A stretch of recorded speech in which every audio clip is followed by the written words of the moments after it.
by Will WEISSERT and Alexandra JAFFEWASHINGTON AP.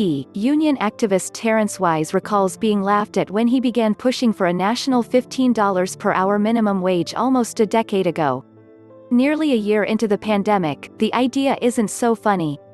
The coronavirus has renewed focus on challenges facing hourly employees who have continued working in grocery stores, gas stations and other in-person locations even as much of the workforce has shifted to virtual environments. President Joe Biden has responded by including a provision in the massive pandemic relief bill that would more than double the minimum wage from the current $7.25 to $15 per hour. But the effort is facing an unexpected roadblock: Biden himself. The president has seemingly undermined the push to raise the minimum wage by acknowledging its dim prospects in Congress, where it faces political opposition and procedural hurdles. That's frustrating to activists like Wise, who worry their victory is being snatched away at the last minute despite an administration that's otherwise an outspoken ally. To have it this close on the doorstep, they need to get it done, said Wise, a 41-year-old department manager at a McDonald's in Kansas City and a national leader of Fight for 15, an organized labor movement. They need to feel the pressure.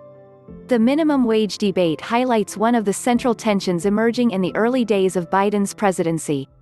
He won the White House with pledges to respond to the pandemic with a barrage of liberal policy proposals.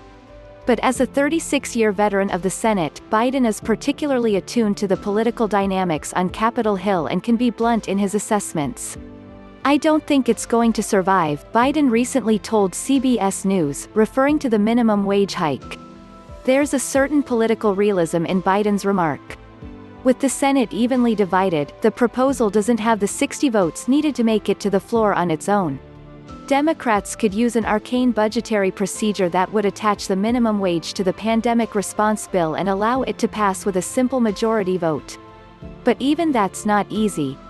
Some moderate Democratic senators, including Joe Manchin of West Virginia and Kyrsten Sinema of Arizona, have expressed either outright opposition to the hike or said it shouldn't be included in the pandemic legislation. The Senate's parliamentarian may further complicate things with a ruling that the minimum wage measure can't be included in the pandemic bill. For now, the measure's most progressive Senate backers aren't openly pressuring Biden to step up his campaign for a higher minimum wage. Bernie Sanders, the chair of the Senate Budget Committee, has said he's largely focused on winning approval from the parliamentarian to tack the provision onto the pandemic bill. Senator Elizabeth Warren, who like Sanders challenged Biden from the left for the Democratic nomination, has only tweeted that Democrats should right this wrong.